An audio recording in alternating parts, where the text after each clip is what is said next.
Law firm owners, guilty as charged here. I'm going to reveal to you the one business crime I committed so that you don't commit the same thing yourself. Recently, I started listening to Simon Sinek's Infinite Game. Simon identifies that there are two fundamental trains of thought. One is that business is a finite game. One is that business is an infinite game. The mistake that I made was that I was treating my business like a finite game for way too long, instead of realizing there was a time when I had to see it as an infinite game. Today is going to be this clarifying point of what lesson I learned and how I started to make the transition of changing. Go ahead and visit us at the site link below. We'd love to talk to you. Schedule a 10-minute appointment. If it's a match, we'll go ahead and take the next step together. Most of you probably don't know that in the last year, I had a little bout with the C word, cancer. And of course, it was scary, and all the stuff that many people went through, I went through too.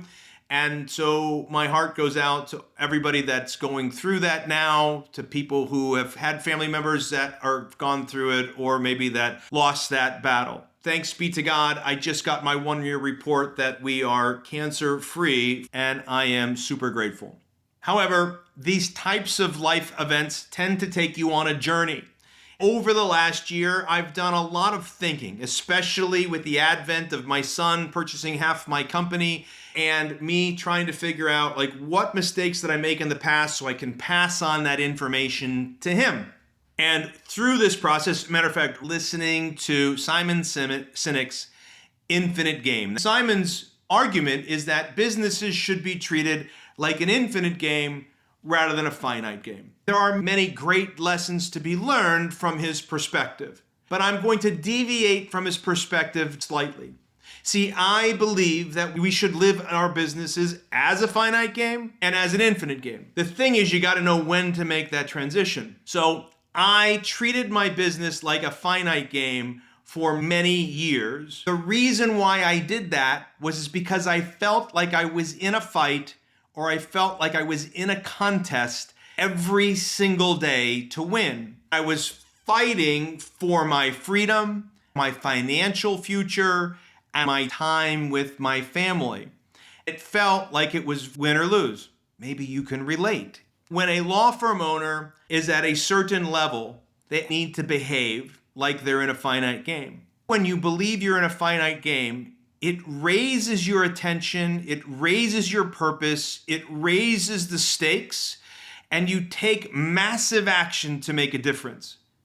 When you think about things of a longer term, your urgency isn't quite as high. Now, I'm sure Simon Sinek has an argument to my point, but suffice it to say is I think there is a window where you need to treat your law firm as if you're in the middle of a game. Let me illustrate this for you. Depending on where you are in your journey as a law firm owner, there are levels that we've identified over the last 15 years. There's level 1, level 2, level 3, and level 4.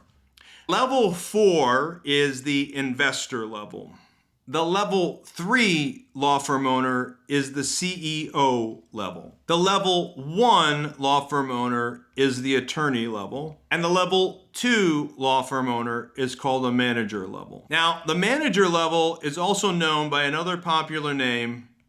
We call this hell. The investor level, and somewhere between the CEO and the investor level, we call this freedom. The attorney level can have two interesting points. It can be good and it can be bad from a financial perspective as far as revenue is concerned. The attorney level, where you're going to stay in that level, usually less than 1.2 million. That really depends on practice area. Anything greater than 1.2 to, let's call it, 2.5 million is in this manager level. The CEO level is greater than 2.5 million, and the investor level is greater than typically $4 to $5 million to get to that level. Now, many of you don't want to get to the investor level. I get it. And by the way, you can stay at the CEO level for a very long time. You don't have to remove yourself from the business. But let me explain these to you. The investor level means that you're going to leave the business behind. You're not going to be the CEO. You're not going to be the lawyer. You're just going to be the investor in the firm. Other people are going to run it.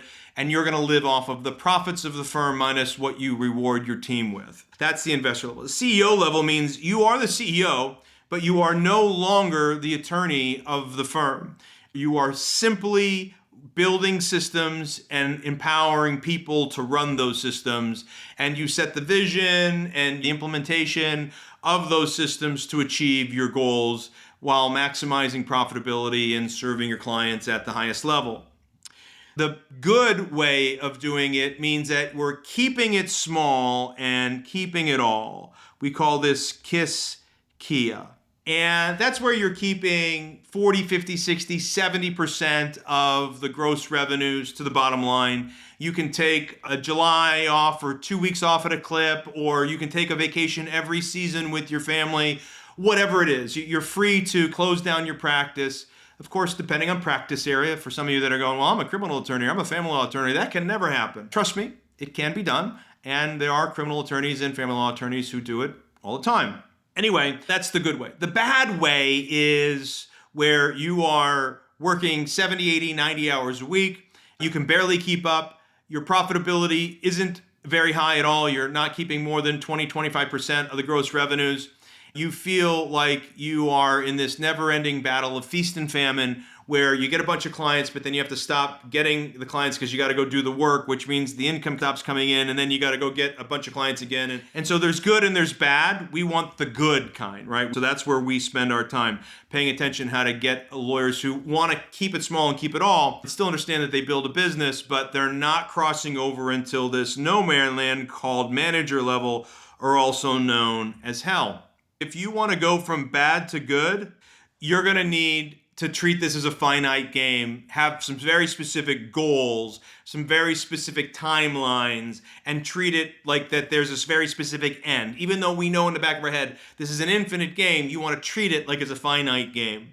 And if you're trying to go from the manager level to the CEO level, you need to treat that as a finite game because you need to get out of hell as fast as possible. I know a lot of law firms that got past the $1 million mark and started celebrating like crazy. And the reality was that they were just in the middle of hell and they didn't realize that by getting by the $1 million mark, then they don't know enough to get to the CEO level and they're stuck in a place that they don't really like to be. Many of you may find yourself there right now.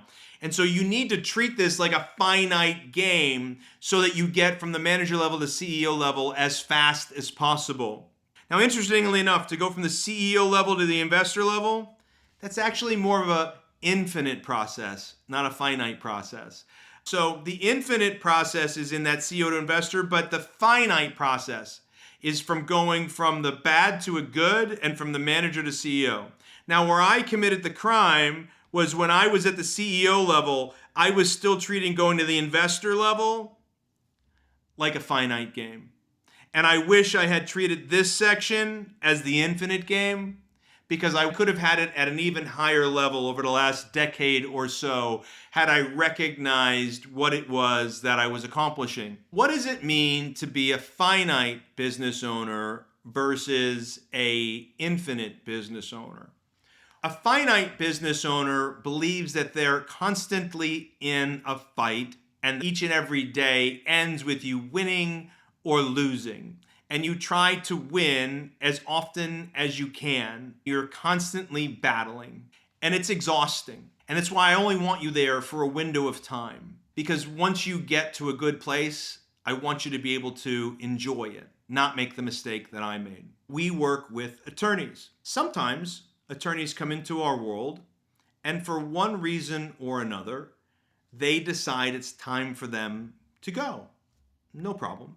My least favorite email is the one that starts with, "You've changed my life. I think I've learned all I can. It's time for me to move on. They're leaving the program. So they're no longer a client. It's a sad day for me, but it's also a happy day for me. Every now and then, we have a client who thinks that what they need to do is to be the attorney, and they're still playing the finite game. And when they leave, go all attorney on us. When somebody asks to leave, we just ask for a quick exit interview to figure out if there's anything we could have done better. 98% of the time, that goes really well. 2% of the time, the attorneys turn into attorneys. And they start bristling and writing long emails about whatever. At that point, in my young age, if I was treating it like a finite game, I would push back, I would want to prove myself right, and I would defend my position because I was in a finite situation and I had to win every battle. Now, because I'm in an infinite mindset, I take it a little differently. So when an attorney goes all attorney on us, what I do is I completely surrender and we over-deliver. The difference was in my mindset. When I was playing the finite game, I wanted to fight and push back, and I wanted to win because I thought everything was win or lose. The moment I got to the infinite game was the moment that I was able to step back and realize that there was no winning this battle. And the best way that I could possibly win was to stop trying to win and just give in. And that's what I did. Now, there are times you need to fight. And when you're trying to get from the bad level 1 to the good level 1, or you're trying to get out of law firm ownership hell into the CEO level, I need you to fight tooth and nail to get to profitability so that you can reinvest and build systems and find the right people to run those systems. I need you to fight for your freedom, for your family's freedom, but every now and then for you to have an infinite mindset, especially when dealing with difficult clients, vendors, or employees, because some fights just aren't worth fighting. My hope is for you is that once you arrive to the CEO level or the investor level, that you can find yourself living this infinite game. Hope you've enjoyed today's content. I've enjoyed delivering it. Make it a great day. If you'd like to learn more about what fight you should be fighting, go ahead and visit us at the site link below. We'd love to talk to you. Schedule a 10-minute appointment. If it's a match, we'll go ahead and take the next step together.